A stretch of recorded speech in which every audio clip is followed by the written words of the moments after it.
Welcome to Democracy Now!, democracynow.org, the War and Peace Report. I'm Amy Goodman.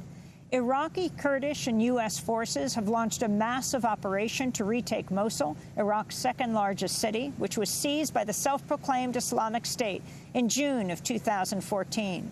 The United Nations is warning as many as 1 million people may be forced to flee their homes due to the offensive, which has been described as one of the biggest military operations in Iraq since the 2003 U.S.-led invasion. 3 members of a Kansas militia known as the Crusaders have been arrested for plotting to blow up an apartment complex in the western Kansas town of Garden City. The apartment complex is home to many Somali refugees and houses a mosque. All 3 militia members were white men in their late 40s. According to the FBI, the militia supported anti-Muslim, anti-immigrant, and anti-government beliefs. Tom Bell is the acting U.S. attorney in Kansas. It's alleged the defendants conducted surveillance to size up potential targets. They stockpiled firearms, ammunition, and explosive components. They even prepared a manifesto describing their beliefs to be published after the bombing.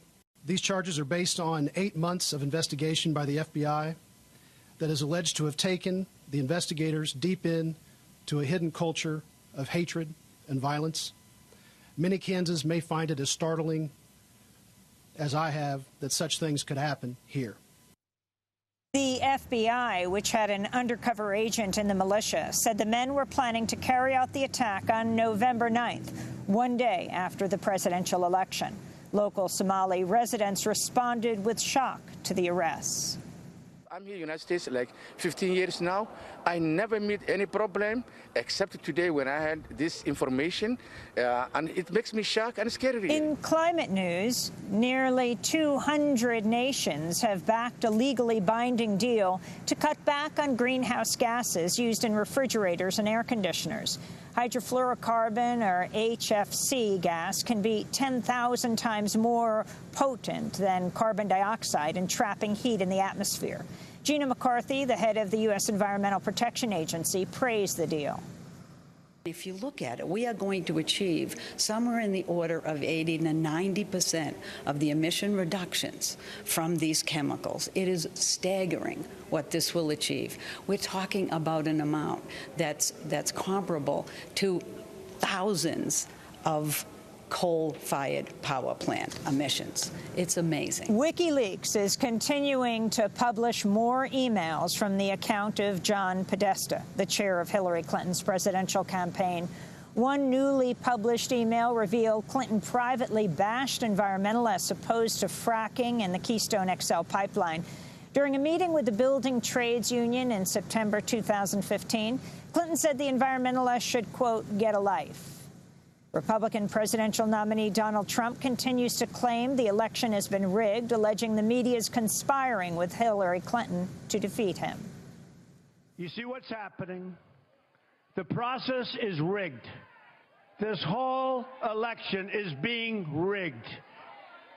These lies spread by the media without witnesses, without backup or anything else, are poisoning the minds of the electorate. No witnesses, no backup, no anything else. On Sunday, Donald Trump tweeted, "The election is absolutely being rigged by the dishonest and distorted media pushing crooked Hillary, but also at many polling places. Sad," he tweeted. Last week, Trump called the presidential election one big fix and one big ugly lie. Meanwhile, Trump supporter Milwaukee Sheriff David Clark tweeted out a photo of an angry mob saying it's, quote, pitchforks and torches time. Trump's claims of a rigged election have been criticized by some Republicans. Ohio Secretary of State John Husted said Trump was, quote, wrong and engaging in irresponsible rhetoric. In other campaign news, a 9th woman has come forward to say that Donald Trump inappropriately groped or kissed her. Kathy Heller said the incident took place at a Mother's Day brunch in the 90s at Trump's Mar-a-Lago estate in front of her husband and in-laws. Heller said, quote, he took my hand and grabbed me and went for the lips. In North Carolina, authorities are investigating the firebombing of the Republican headquarters in the town of Hillsborough. Police say somebody threw a Molotov cocktail into the building, setting off a fire. In addition, somebody spray-painted a swastika on an adjacent building with the message, "Nazi Republicans leave town or else," unquote. The firebombing was denounced by leaders of both political parties in North Carolina. The state's governor, Pat McCrory, described the firebombing as a, quote, attack on our democracy. The United States and Britain are threatening new sanctions on Syrian President Bashar al-Assad and his supporters as the siege on eastern Aleppo continues. Secretary of State John Kerry urged Syria and Russia to stop bombing Aleppo. It's a humanitarian disaster that is the largest humanitarian disaster since World War II. And it could stop tomorrow morning, tonight, if Russia and the Assad regime were to behave according to any norm or any standard of decency. But they've chosen not to. Earlier today, 14 members of the same family were reportedly killed in an airstrike in eastern Aleppo. The dead included 2 6-week-old babies and 6 other children under the age of 8.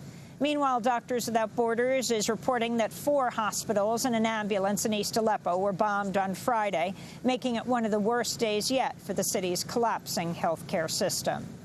In news from Africa, the New York Times is reporting the Obama administration's intensified a clandestine war in Somalia, with hundreds of U.S. Special Operations Forces carrying out ground raids targeting the Somalia-based militant group al-Shabaab.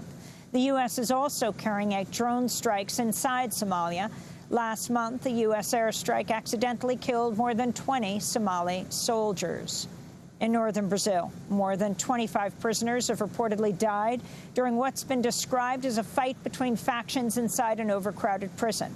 7 prisoners were beheaded, 6 were burned to death.